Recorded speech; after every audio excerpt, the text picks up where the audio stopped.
400 বছর পুরনো কিন্তু এই মন্দির। মন্দিরে যাওয়ার পথে বাবাকে তো দর্শন করেই নিলাম, এইবার যাচ্ছি বাবার মেয়েকে দর্শন করতে। পাখা, কলা আর এই আলতা এগুলো বাদে এখানে যা যা রয়েছে এর দাম কিন্তু রয়েছে। এত টাকা নিতে হবে তার কিছু মানে নেই। আচ্ছা, 10 টাকা থেকে শুরু নিয়ে পুজো দিবা যাবে। এই যে এখানে রয়েছে পুণ্যপুকুর, তো মন্দিরে প্রবেশ করার মুখে এইরকম একটা বড় গেট রয়েছে এবং গেটের সামনে একটা এরকম বড় ঘন্টা রয়েছে এবং এখানে কিন্তু অনেকে মেয়ের যতটা হাইট ঠিক সেই হাইটেরই মায়ের মূর্তি গড়িয়ে পুজো দিচ্ছে। দেখুন এনারা ঘোড়া নিয়ে এসছে, হাতি নিয়ে এসছে। সেটা কি বিষয়ের উপর ছিল? আমার মেয়ে কথা বলতে পারতো না। আর এখানকার যিনি জমিদার ছিলেন শ্রী যোগেশ্বর রায়, তো তিনি কিন্তু এই বেদিকে এখানে নাকি মা মনসার অবস্থান করে রয়েছে। মা বলতে শিখেছে, এখন ফটো অনেক কথা বলে, তো ওই জন্য আমি হাতি ঘোড়া প্লাস বেনারসি পরিয়ে মাকে আমি পূজা দিই ভালো করে। আমরা গত 2 বছর ধরে ভাবছিলাম এখানে আসব, তো আজ সেটা সম্পূর্ণ করে মানসিক করেছিলাম যে মা বল দিচ্ছি আমার মেয়ের মুখে বল ফোটাও। এখান থেকে অনেকেই পুজো দিচ্ছে এবং সেই মূর্তি নিয়ে বাড়িতে রওনা দিচ্ছে মন্দিরে প্রতিষ্ঠা করার জন্য। প্রতি বছর এই মনসা পুজোর দিনই আসেন? মনসা পুজোর দিনেই আসি, প্রত্যেক বছরে শিগড়া মানে ছোট বড় যেমন থাকে নিয়ে চলে যায়। বাড়ি থেকে প্রথম বার করলেন এবং মার কাছে নিয়ে আসলেন নাকি? ছেলে না মেয়ে? তো চলুন, আশা করি সমস্ত ইনফরমেশন আপনারা এই একটা ভিডিওতেই পেয়ে যাবেন। নমস্কার সবাইকে, আমি সম্রাট আর আমি কেয়া। আপনাদের সবাইকে স্বাগত জানাই দ্য স্যাম কে ইউটিউব চ্যানেলের আরও একটি নতুন ভিডিওতে। আজ কিন্তু আমরা চলে এসেছি নদিয়া থেকে সোজা পশ্চিম মেদিনীপুরের জকপুর স্টেশনে। এবং এই জকপুর স্টেশনের আগের স্টেশন হলো মাতপুর স্টেশন, আর এই মাতপুর আর জকপুর স্টেশনের মাঝেই রয়েছে একটি 400 বছর পুরনো জাগ্রত মা মনসার মন্দির। এবং সেই 400 বছরের পুরনো মন্দিরকে ঘিরে রয়েছে অনেক পৌরাণিক কাহিনী। তো সেই সমস্ত পৌরাণিক কাহিনী আপনাদের জানানোর চেষ্টা করব এবং সেই মন্দিরে কিভাবে পৌঁছবেন এবং পুজো দেওয়ার টাইমই বা কী রয়েছে তার সমস্ত কিছু জানতে পারবেন এই ভিডিওর মাধ্যমে। এছাড়া কলকাতা হাওড়াকে পশ্চিম মেদিনীপুরের সাথে কানেক্ট করার জন্য এই যে রেল লাইনের যে লাইন পাতা হয়েছিল না, তো এই লাইন পাতা নিয়েও কিন্তু সেই মন্দিরের অনেক হিস্ট্রি রয়েছে। সেই সমস্ত ইতিহাস আমি আপনাদের জানাবো, তো সাথে থাকুন ভিডিওটা, আশা করি আপনাদের অবশ্যই ভালো লাগবে। হাওড়া থেকে আমরা এই জকপুর স্টেশনে চলে আসলাম। তো আমরা 2 নম্বর প্ল্যাটফর্মে নামলাম এবং 2 নম্বর প্ল্যাটফর্ম থেকে নেমে এইরকম ওভারব্রিজ থেকে উঠে আপনারা ও পাশে যে 4 নম্বর প্ল্যাটফর্ম রয়েছে, তো সেই 4 নম্বর প্ল্যাটফর্ম ধরে সোজা বেরিয়ে গেলে কিন্তু ওখানে অটো বা টোটোর স্ট্যান্ড রয়েছে। তো স্টেশন থেকে নেমে গেলাম, তো এই রকম সিঁড়ি দিয়ে নেমে এই রকম মাটির রাস্তা রয়েছে, কিন্তু সোজা কিছুটা এগিয়ে গেলেই টোটো স্ট্যান্ড। অনেকে কিন্তু মাতপুর স্টেশনে নেমেও সেই মন্দিরে যায়, আবার অনেকে জকপুর স্টেশনে নেমেও। তো আমি গুগল ম্যাপে সার্চ করে দেখলাম যে জকপুর থেকে কিন্তু সেই মন্দিরের ডিস্টেন্স অনেকটাই কম। তো এই জকপুর থেকে কিন্তু মা মনসার মন্দির খুব একটা দূরে নয়, এটাই কাছাকাছি রাস্তা, যার কারণে আমি জকপুরে নামলাম। অনেকে আবার মাতপুর থেকেও যায়, তো আপনারা যেদিকে সুবিধা হবে সেদিকেও নামতে পারেন। তো যাই হোক, এই যে টোটো স্ট্যান্ডে রয়েছে কাকুরা, ভাড়া কত করে কাকা? 20 টাকা করে, 20 টাকা করে। চলো চলো চলো। তো আজ যেহেতু শ্রাবণ মাসের শেষ দিন, তো এবং এই দিনেই কিন্তু মনসা মায়ের পুজোও রয়েছে, তো সেই কারণেই আমাদের অ্যাকচুয়ালি আসা এই মন্দিরে। এই যে পেছনে শিব মন্দিরটা দেখতে পেলেন, তো সেখানেও কিন্তু পুজো হচ্ছে। মন্দিরে যাওয়ার পথে বাবাকে তো দর্শন করেই নিলাম, এইবার যাচ্ছি বাবার মেয়েকে দর্শন করতে। চলো চলো। টোটো করে আমরা এই স্থানে আসলাম এবং এখানে কিন্তু একটা পার্কিং জোন রয়েছে, তো সেখানে 4 হুইলার আপনারা যদি আনেন তাহলে 4 হুইলার এনে এখানে রাখতে পারেন। তো অন্যান্য দিন কিন্তু এর জন্য ভাড়া নেয় না, তো শনি মঙ্গলবার করেই কিন্তু এখানে ভাড়া নেয় 20 টাকা করে। এবং বিশেষ বিশেষ অনুষ্ঠান যেদিন থাকে সেদিনই কিন্তু এখানে ভাড়া নেওয়া হয়, এছাড়া অন্যান্য দিন কিন্তু ভাড়া নেয় না। তো এই যে এখানে রয়েছে পুণ্যপুকুর, তো এখানে কিন্তু স্নান করে মায়ের মন্দির ও পাশে, তো সেখানে তারা পুজো দিতে যায়। তো চলুন আগে পুণ্যপুকুর থেকেই শুরু করি। ওখানে ঘাট বাঁধানো রয়েছে, আমরা পা হাত পা ধুয়ে নিই এবং এখানে ডালার দোকান রয়েছে অনেক, তো একটা ডালা কিনবো, কেয়া পুজো দেবে বলেছে। তো সকাল থেকে না খেয়েই রয়েছে, উপোস করে এসছে, তো পুজো দেব এবং সমস্ত পদ্ধতি আপনাদের দেখাবো এবং এখানকার যারা মন্দির কর্তৃপক্ষ রয়েছে তো তাদের কাছ থেকে এই মন্দির বিষয়ে জানবো, আপনাদেরকেও জানাবো সব কিছু। তো চলুন, আশা করি সমস্ত ইনফরমেশন আপনারা এই একটা ভিডিওতেই পেয়ে যাবেন। তো মন্দিরে তো প্রবেশ করব, তার আগে আপনাদের একটা জিনিস দেখাই। এই পুণ্যপুকুর থেকে স্নান করে কিন্তু অনেক মানুষের মানুষই থাকে, তারা দণ্ডি কেটে কিন্তু মায়ের মন্দিরে যায়। যে দেখতে পাচ্ছেন আমার পেছনে তারা দণ্ডি কাটছে, তো এই দণ্ডি কেটে তারা এই যে মন্দির, এই মন্দিরে প্রবেশ করবে।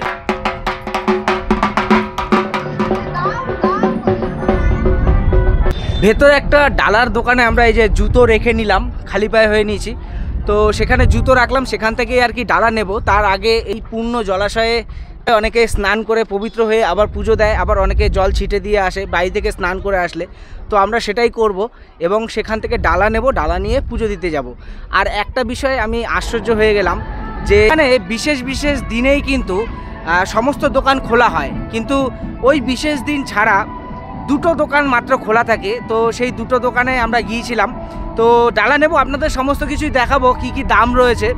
তো আজ যেহেতু মনসা পুজো, আমরা আশা করেছিলাম হয়তো একটু লোক সংখ্যা বেশি হবে, লোক রয়েছে, পুজো দেওয়ার কিন্তু অনেক লোক রয়েছে, কিন্তু ডালার দোকান দুটো রয়েছে। এটাই আর কি আশ্চর্য হয়ে গেলাম যে একটা তীর্থস্থান বলুন বা পুজোর স্থান যাই হোক, সেখানে ডালার দোকান কিন্তু অফুরন্ত ডালার দোকান থাকে এবং দোকানদাররা ডেকে ডেকে বলে দাদা আমার দোকানে আসুন, দাদা আমার দোকানে আসুন।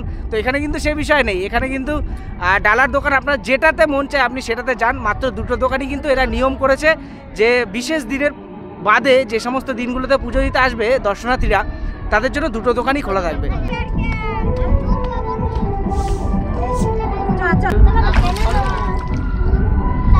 তো আমাদের হাত পা ধোয়া হয়ে গেছে, এবার ডালার দোকানে যাব, কেমন কি দাম রয়েছে তা আপনাদের দেখাবো।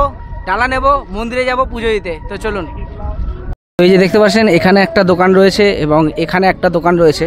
তো আমরা যেহেতু জুতো এই দোকানে রেখেছি, তাই ডালা আমরা এই দোকান থেকেই নিচ্ছি। তো কাকা বলছি যে সব থেকে কম কেমন কি ডালা রয়েছে বলো? প্যাকেট সিস্টেমে আচ্ছা, দুধ, কলা, বাতাসা এগুলো তো নিতে হবে। মায়ের মুরগি, ওই মুরগি, ফুল বেল পাতা সমস্ত দিয়ে সর্বনিম্ন ডালা কত? 50 টাকার মধ্যে হয়ে যাবে। হয়ে যাবে? হ্যাঁ। আচ্ছা, বিশেষ দিনেও কি একই রেট থাকে তো নাকি না বাড়িয়ে দেন একই দিন, আপনারা? একই রেট, যে দিনে। হ্যাঁ। আচ্ছা, 50 টাকার মধ্যে দুধ, কলা, মুড়ি, মুরগি, হ্যাঁ, যেগুলো এই সমস্ত জিনিস প্রয়োজনীয়। সীমিত কমের মধ্যে। আচ্ছা, সেগুলো দিয়ে হয়ে যাবে, হয়ে তাই যাবে, তো? হ্যাঁ। ঠিক আছে। আর এবারে সর্বোচ্চ মায়ের কত রয়েছে?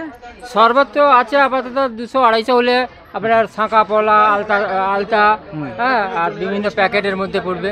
আচ্ছা, এই সমস্ত কিছু দিয়ে মোটামুটি 250 টাকা পড়ে যাবে, হ্যাঁ, তাই তো? হ্যাঁ। ঠিক আছে। এখানে যে মার্জিন এত টাকার নিতে হবে তার কিছু মানে নেই। আচ্ছা, 10 টাকা থেকে শুরু নিয়ে পুজো দেওয়া যাবে। আচ্ছা আচ্ছা আচ্ছা। তো এখানে ভেবেছিলাম যে 50 টাকার একটা ডালা নেব। তো যাই হোক, বিষয়টা হচ্ছে গিয়ে এই কলা, শাখা, কলা আর এই আলতা এগুলো বাদে এখানে যা যা রয়েছে এর দাম কিন্তু রয়েছে 50 টাকা। এগুলো অ্যাড করলে এর দাম কিন্তু 110 টাকা হয়ে যাবে। তো যাই হোক, আমি 100 টাকা নেবে বললো, তো 100 টাকায় আমরা এই রকম একটা ডালা নিলাম। এখানের বিষয়টা কিন্তু যতটুকু প্রয়োজনীয়, মানে যতটুকু মায়ের মন্দিরে দিতে হয়, তো সেই নিয়ে 10 কোটি টাকাতেও হয়ে যায়। কিন্তু আপনারা যদি দুধ, কলা, শাখা, পলা, আলতা এই সমস্ত জিনিস দেন তাহলে কিন্তু একটু দাম বেশি পড়ে যাবে। আমরা যেহেতু শাখা, পলা, সিঁদুর এগুলো নিয়ে নিলাম, তার কারণে কিন্তু 100 টাকা পড়লো। তো যাই হোক, আপনাদের যেরকম সামর্থ্য সেই অনুযায়ী আপনারা এখানে পুজো দিতে পারেন।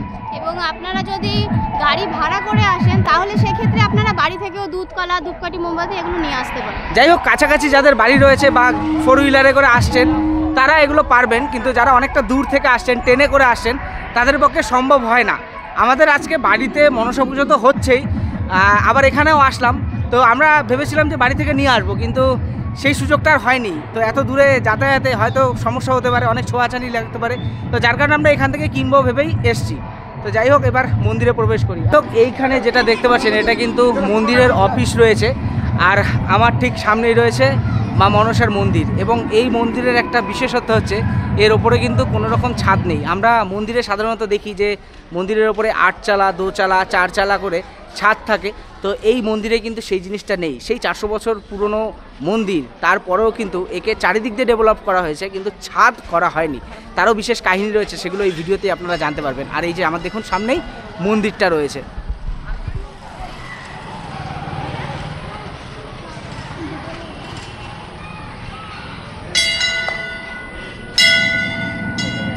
মন্দিরের বিষয়ে আমি যেটা বললাম যে 400 বছর পুরনো কিন্তু এই মন্দির, তাহলে এত রংরমা কেন? এই মন্দিরের এই দেওয়ালে এত সুন্দর পৌরাণিক ঘটনাগুলো কেন খোদাই করা?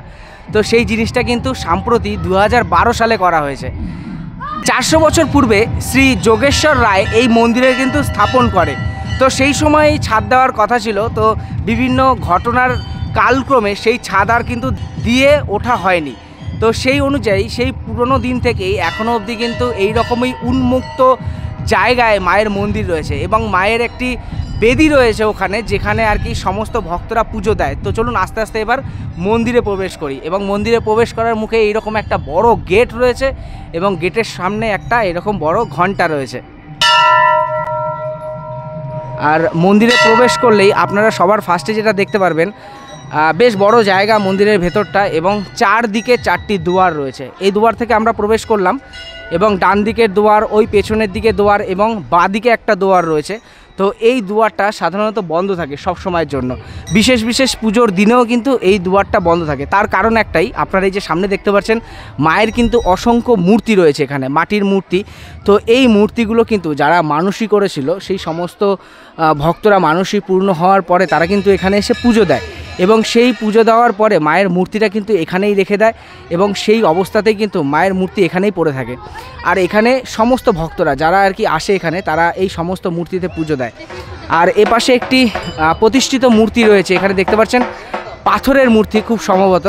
এখানে কিন্তু অনেকে ফুল, বেলপাতা, সিঁদুর, আলতা এবং মায়ের পুজো করে। আর এখানে একটা জিনিস দেখতে পেলাম, এনারা ঘোড়া নিয়ে এসছে, হাতি নিয়ে এসছে। আশা করি কোনো বিশেষ কোনো ব্যাপার রয়েছে। বলছি কি, মানে আপনারা এই যে মূর্তিগুলো নিয়ে এসছেন, হাতি ঘোড়া, এগুলো মানে কি কারণ? এটা আমার মানসিক আছে আমার মেয়ের জন্য। আচ্ছা, তো হচ্ছে ওই জন্য আমি হাতে ঘোড়া বলেছি। মানে মানসিকটা কি বিষয়ের উপর মানসিক ছিল? আমার মেয়ে কথা বলতে পারতো না। আচ্ছা, তো আমি মাকে মানত করার পর মেয়ে কথা বলতে পেরেছে। তো মা বলতে শিখেছে, এখন ফটো অনেক কথা বলে। তো ওই জন্য আমি হাতি ঘোড়া প্লাস বেনারসি পরিয়ে মাকে আমি পুজো দিই ভালো করে। মানে মেয়ের বয়স কত আপনার? মেয়ের এখন বয়স 5 বছর। 5 বছর, মানে কত বছর অবধি কথা না বলেছিল? মানে ও যখন হয়েছিল 7 মাস 8 মাস 1 বছর হয়ে গেছে তো কথা বলতে পারেনি। আচ্ছা। তারপর থেকে মাকে করতে আমার মানে সেটা কবে থেকে দেখতে পেলেন যে ওর ভিতরে ইমপ্রুভমেন্ট 4 আসলো? মাস পর থেকে মা বাবা বলে মানে মায়ের কাছে মানসিক করলেন, তার 4-5 মাস পরে মানসিক করেছিলাম যে মা আচ্ছা। ওল দিচ্ছি, আমার মেয়ের মুখে বল ফোটাও। আচ্ছা, আচ্ছা। বল ফুটিছে, মা আমার আছে, তো যাক। পূজাটা হবে, কোনো অসুবিধা যাক। নেই। তুমি এখানে বাজাও, আমি ওগুলা নিয়ে আসি। যাই হোক, আমি এটা এখানে এসে আর কি জানি না, এটা আমার সামনেই আর কি এই জিনিসটা হলো, তাই আমি আপনাদের দেখাতে পারলাম। কোনো লুকোচুরির কিছু নেই, এখানে কিন্তু অনেকে মানসিক করতে আসে এবং তাদের মানসিক কিন্তু পূর্ণ হয় এবং তার জলজান্ত প্রমাণ আপনারা পেলেন এখানে। এই যে মূর্তিটা দেখতে পাচ্ছেন, এটা আমি ফার্স্টে ভেবেছিলাম হয় মাটির না হলে পাথরের, পরে জানতে পারলাম এটা কিন্তু সম্পূর্ণ পিতলের তৈরি।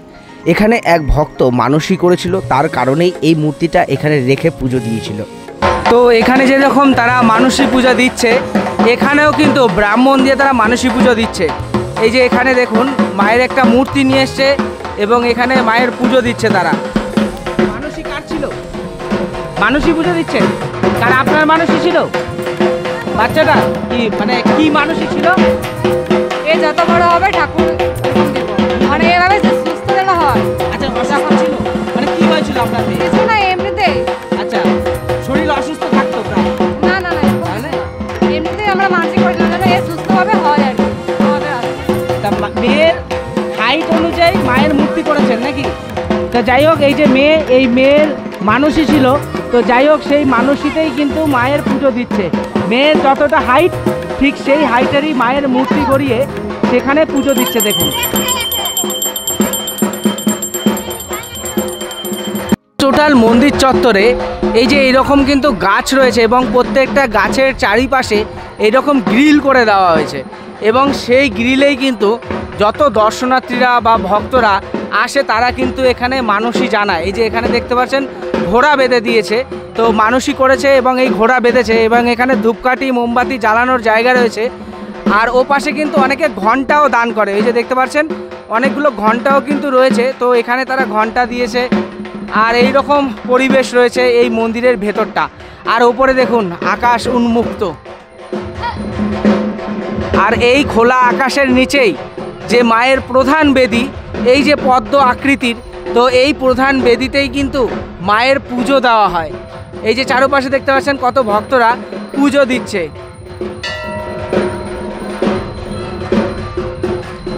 মা মনসার আরেক নাম যেহেতু পদ্মাবতী, সেই কারণে কিন্তু এখানে একটা পদ্ম ফুলের আকৃতি কংক্রিটের তৈরি করা হয়েছে এবং সেখানে সবাই পুজো দিচ্ছে, দুধ ঢালছে। আর ঠিক এর মাঝখানে রয়েছে আরেকটি পদ্ম পাতা বিশিষ্ট একটা জিনিস, যেখানে আর কি সবাই দুধ ঢালছে।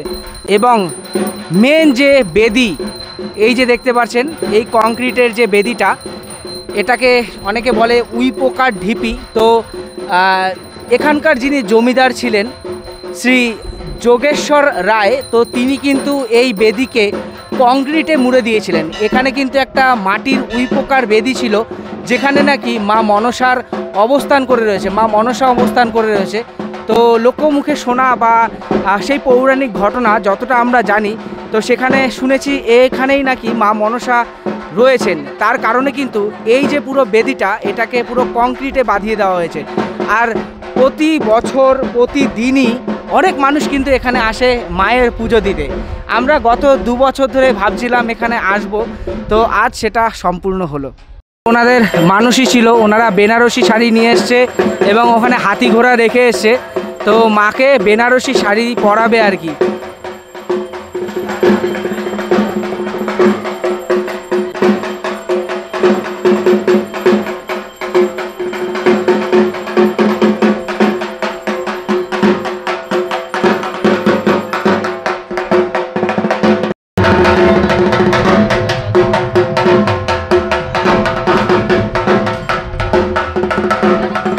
যাই হোক, এবার আমরা পুজো দেব।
একটা জিনিস, এখানে কিন্তু কোনো ব্রাহ্মণ নেই। আপনারা যদি মনে করেন যে ব্রাহ্মণ দিয়ে এখানে পুজো দেবেন, তাহলে কিন্তু আপনাদের ব্রাহ্মণ হায়ার করে নিয়ে আসতে হবে। তো ব্রাহ্মণ ছাড়াই কিন্তু আপনারা এখানে পুজো দিতে পারবেন। নিজেদের মনে করে নিজের মতো করে আপনারা মায়ের পুজো এখানে দিতে পারেন। আর এটাই কিন্তু এখানকার নিয়ম। বছরে একবার কিন্তু এখানে ব্রাহ্মণ দিয়ে পুজো হয়, আর বাদ বাকি 365 দিনের মধ্যে 364 দিনই কিন্তু এখানে ব্রাহ্মণ ছাড়াই মানুষজন এসে পুজো দেয়।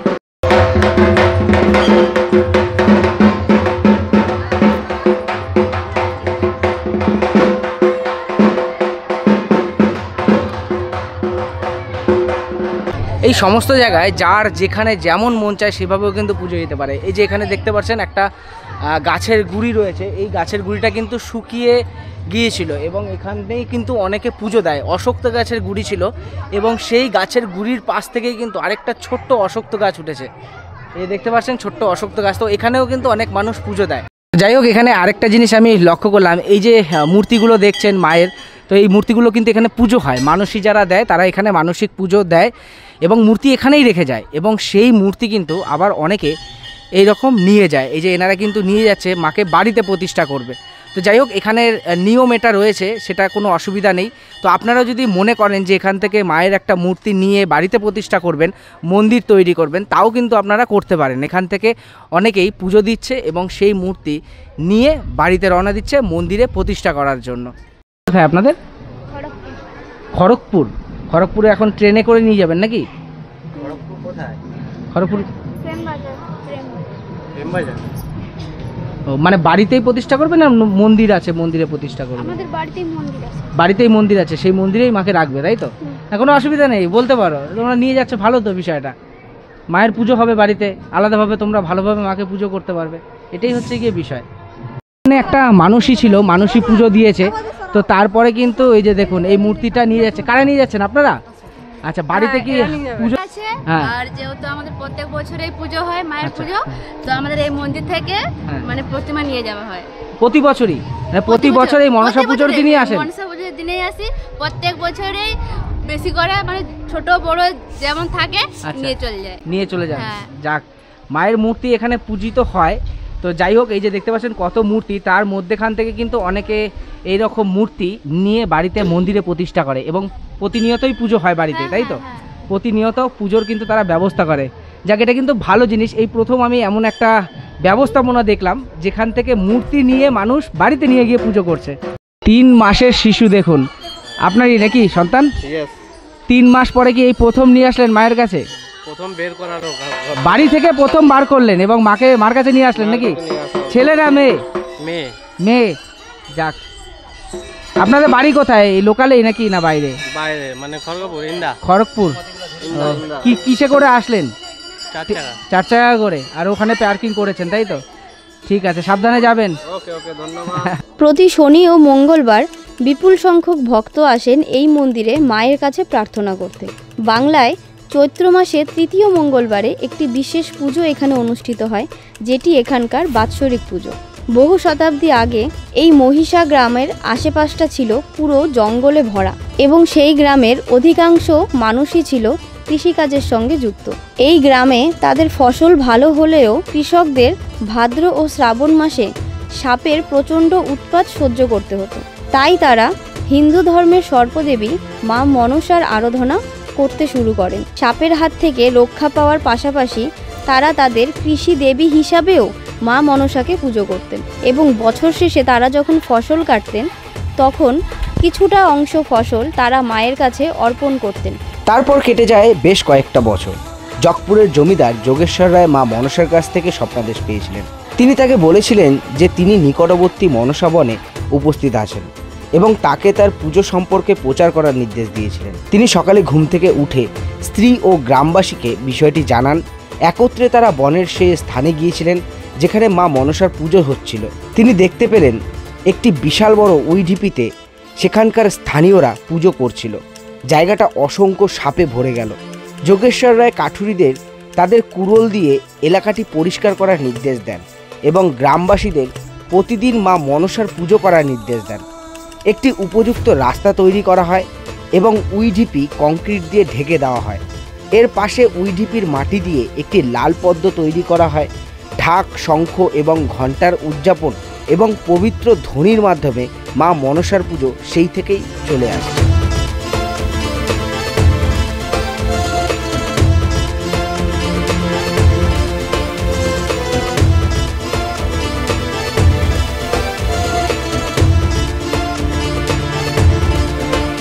ব্রাহ্মণ ছাড়া কিন্তু আমরা নিজেরা নিজেদের মতোই পুজো দিলাম।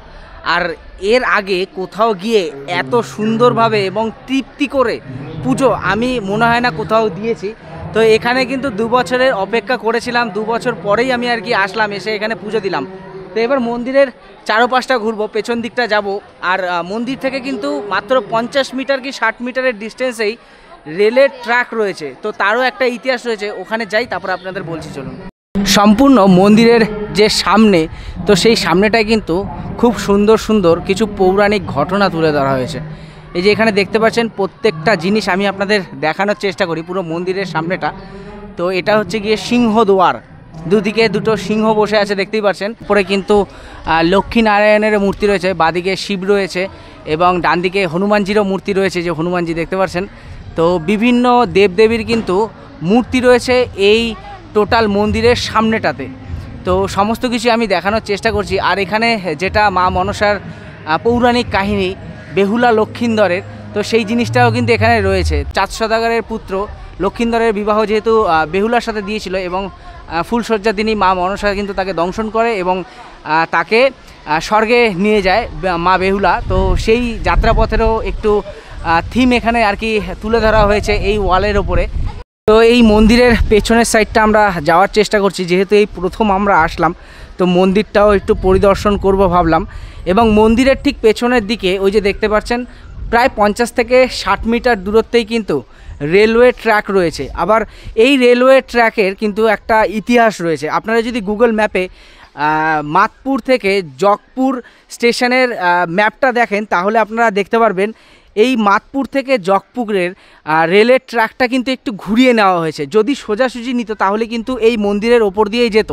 তো যাই হোক, যখন ব্রিটিশরা ছিল, যখন এই রেল লাইন পোতার কাজ চালু হয়েছিল প্রায় 1800 থেকে 1900 সালের দিকে, তো সেই সময় কিন্তু এখানে রেল লাইন পাতা নিয়েও একটা বিরাট সমস্যা দেখা দিয়েছিল, কেননা এখানে যখন রেল লাইন পাতার জন্য এই জঙ্গল পরিষ্কার করা হচ্ছিল না, তখন কিন্তু অনেক রকমের ঘটনা ঘটে, যার কারণে এই রেলওয়ে কর্তৃপক্ষ সিদ্ধান্ত নেয় যে এই রেল লাইনটাকে একটু ঘুরিয়ে নিয়ে যাবে, অর্থাৎ এই মন্দিরে যেন কোনো রকম কোনো অসুবিধা না হয় সেই কারণের জন্য কিন্তু এই মন্দিরটা এখানেই সেই সময় থেকেই অব্যাহত ছিল এবং মন্দির সেই অবস্থাতেই ছিল। তো 2012 সালে এই মন্দির রিনোভেশন করা হয়, তো পুনরায় এই মন্দিরটাকে কিন্তু সুসজ্জিত করা হচ্ছে। এখনও কনস্ট্রাকশনের কিছু কাজ বাকি রয়েছে, পেছন দিকে এই যে দেখতে পাচ্ছেন এই ওয়ালের কিন্তু অনেকটাই কাজ বাকি রয়েছে, জানি না এই কাজ কবে কমপ্লিট হবে। সামনের দিকটা কিন্তু দারুণ সুন্দর করে তারা তৈরি করেছে এবং এই যে পেছনের এই যে দিকটা, এখানে বোধহয় প্রসাদের ব্যবস্থা করছে তারা, খিচুড়ি। এখানে কি প্রসাদের ব্যবস্থা করছেন আপনারা? আচ্ছা, সেই জন্য বোধহয় কুপন টুপন কাটতে হয়। তাহলে এটা কিভাবে আপনারা আর কি প্রসাদটা বিলি করেন? এই প্রসাদটা এখানে যে ভক্তরা সেবায় আছে মন্দিরে নানা রকম, এই যে ঘষা মাজা থেকে শুরু করে নানা রকম সেবার ভাগ আছে, আচ্ছা, সেই সেবা থেকে ওটা করা হচ্ছে আর কি। আর কিছু ভক্তরা আছে যাদের কাজ হয়ে গেলে ওরা মানত দিয়ে যায় একটা, আচ্ছা, সেই হিসাবে প্রসাদ লাগানো হয়। আচ্ছা, এটা কি প্রতিদিনই আপনারা প্রসাদের ব্যবস্থা করেন? প্রতিদিনই করার পরিকল্পনা আছে, বর্তমানে প্রতিদিন করা যাচ্ছে না, শুধু তিথি নক্ষত্রগুলো, যেমন গতকাল জন্মাষ্টমী ছিল, কালকে একটা ছিল প্রসাদ, আজকের একটা প্রসাদ, ঠিক আছে। এরকম তিথি নক্ষত্র যেগুলো ভালো ভালো দিন থাকে সেগুলো এমনি প্রতিদিনই প্রসাদ পড়ে, যেটা ভক্তরা সিঙ্গেল ভাবে দেয় পার্সোনাল, আর এটা সবাই মিলে দেওয়া হয়। সবাই মিলে যে প্রসাদের আয়োজনটা করে সেটা একটা সর্বোত্তম। আর এই প্রসাদটা মহাপ্রসাদ করা হয়, প্রথম প্রভুকে নিবেদন করা হয়, তারপর মাতা রানীকে দেওয়া হয় মনসা মাকে। আচ্ছা, প্রতিদিন হয় না কেন? মানে এখানে কি মানে আপনারা কি ডোনেশনটা কি ঠিকমতো পান না? মানে প্রতিদিন হয় না কেন? প্রতিদিন তো হয় না, একটা তার কারণ মন্দিরে হচ্ছে, আমি বলে দিচ্ছি, বলুন। এখানে মায়ের কোনো অভাব নেই, অভাবটা হচ্ছে একটা সিস্টেম, ঠিক আছে, যে সিস্টেমটা সেবা একটা ট্রাস্ট দরকার আছে। আচ্ছা, কি এইখানকার যে পুজোর যে অফিস বা কর্তৃপক্ষ রয়েছে তাদের থেকে বাইরে আমরা ভক্তবৃন্দ, ঠিক আছে, আপনারা থাকেন কোথায়? এখানে আমরা এই নাট মন্দিরে এখানে থাকি। তাহলে আপনারা একটা ম্যানেজমেন্ট টিম গড়ে তোলার চেষ্টা করছেন এই মন্দিরে, তাই তো? যদি থাকে। আর অফিস কর্তৃপক্ষ কি এরকম কোনো দায়িত্ব নিচ্ছে না? অফিস কর্তৃপক্ষ থেকে দায়িত্ব নিচ্ছে, সেটা মানে বিশেষ দিনে, যেটা ইন্টারনাল পার্টে নয়, ওরা এক্সটার্নাল পার্ট, যেটা মায়ের যেমন এই যে মন্দির নির্মাণ করা, রাস্তাঘাট এগুলো, ঠিক আছে। যাই হোক, এরা কিন্তু বেশ ভালো একটা পরিকল্পনা করছে। আমি ভেবেছিলাম হয়তো মন্দির কর্তৃপক্ষের এটা আর কি একটা পার্ট, মন্দির কর্তৃপক্ষরাই আর কি ব্যবস্থাপনা করছে। তো এই মন্দিরের ঠিক পেছনে এসে যেটা দেখতে পেলাম, তো এই সাধুরা আর কি, যাই হোক তারা যেহেতু ভক্তি মার্গেই রয়েছে, তাহলে যাই হোক তারা ভক্তি মার্গেই যেহেতু রয়েছে, তারা একটা সাধনার জীবনই তো অতিবাহিত করছেন। তাহলে যারা সাধনা করে তারাই অরিজিনাল সাধু।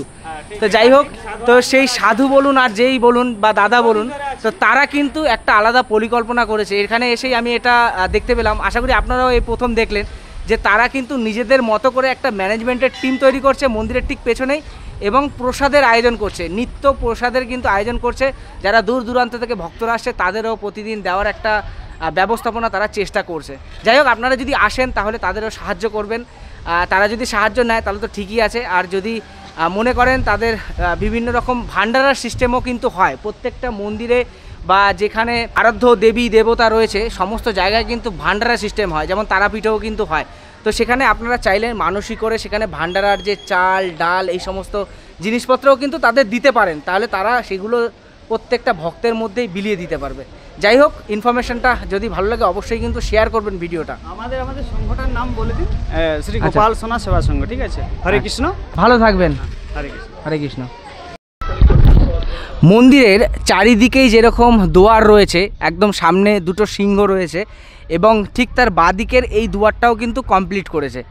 এখানেও কিন্তু অনেক পটচিত্র রয়েছে, দেখতে পাচ্ছেন সমুদ্র মন্থনের দৃশ্য কিন্তু এখানে দেওয়ালের ওপর ফুটিয়ে তোলার চেষ্টা করেছে, যেখানে নীলকণ্ঠ অর্থাৎ শিব সেই কোলাহল বিষ পান করেছিল।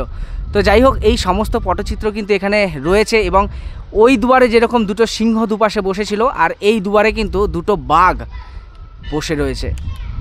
মন্দিরটা কিন্তু একদম খোলা মাঠের মাঝখানে, চারিদিকে কিন্তু কোনো রকম কোনো বসতি নেই, শুধু সামনের দিকেই রয়েছে, পেছনে রেল লাইন, ডান দিকে বাঁ দিকে কিন্তু সমস্তটাই ফাঁকা মাঠ, এবং এই পুরো বিস্তীর্ণ ফাঁকা মাঠের মাঝেই রয়েছে মা মনসার জাগ্রত এই মন্দির। মাতপুর বলুন বা জগপুর বলুন, যে যেটাই বলুন, এটার কিন্তু আগের অরিজিনাল নাম ছিল মহিষা গ্রাম। আগেও ছিল মহিষা গ্রাম, এখনও কিন্তু মানুষজন এটাকে মহিষা গ্রাম বলে। এই যে এতক্ষণ আমরা এই মন্দিরে টাইম কাটালাম, বিশ্বাস করুন কোনো রকম কোনো অসুবিধা হয়নি এবং সত্যি মনটা জুড়িয়ে গেল। কেননা এত খোলামেলা জায়গা, মন মতো করে পুজো দেওয়া অন্য কোথাও কিন্তু সম্ভব হয়ে ওঠে না। এবং যদি আপনারা মনে করেন এই খোলামেলা জায়গায় এসে জাগ্রত মা মনসার দর্শন করবেন, তাহলে কিন্তু অবশ্যই আসতে পারেন। আসুন, আপনারা আসলে সত্যিই ভালো লাগবে। তো যাই হোক, যতটা দেখানো ছিল এই মন্দিরের বিষয়ে এবং যত খুঁটিনাটি তথ্য ছিল সমস্ত কিছু আমি এই ভিডিওর মাধ্যমে আপনাদের জানানোর চেষ্টা করলাম। তো আমাদের এই পশ্চিমবঙ্গের পশ্চিম মেদিনীপুর জেলার মহিষা গ্রামের জাগ্রত মা মনসা মন্দির আপনাদের কেমন লাগলো তা অবশ্যই কিন্তু কমেন্টসের মাধ্যমে জানাবেন।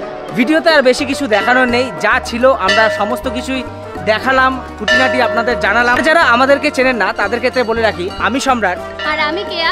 আপনারা এতক্ষণ দেখছিলেন the Sam Keya YouTube channel. আমরা বিভিন্ন জায়গায় যাচ্ছি এবং তার ভিডিও এই চ্যানেলেই দিচ্ছি। যদি ভিডিওগুলো ভালো লাগে তাহলে অবশ্যই ভিডিওতে একটি লাইক করে চ্যানেলটিকে সাবস্ক্রাইব করে সব সময় আমাদের পাশে থাকবেন এবং সাবস্ক্রাইবের সাথে সাথে অবশ্যই পাশে থাকা বেল আইকনটিকে প্রেস করবেন। তাতে যখনই আমরা এই ধরনের নতুন নতুন ভিডিও দেবো সবার আগে পৌঁছে যাবে আপনার কাছে। তো চলুন, দেখা হচ্ছে আবার অন্য কোনো দিনে অন্য কোনো একটি সুন্দর ভিডিও নিয়ে। ততদিনের জন্য বাই, সুস্থ থাকবেন, ভালো থাকবেন, শুভরাত্রি।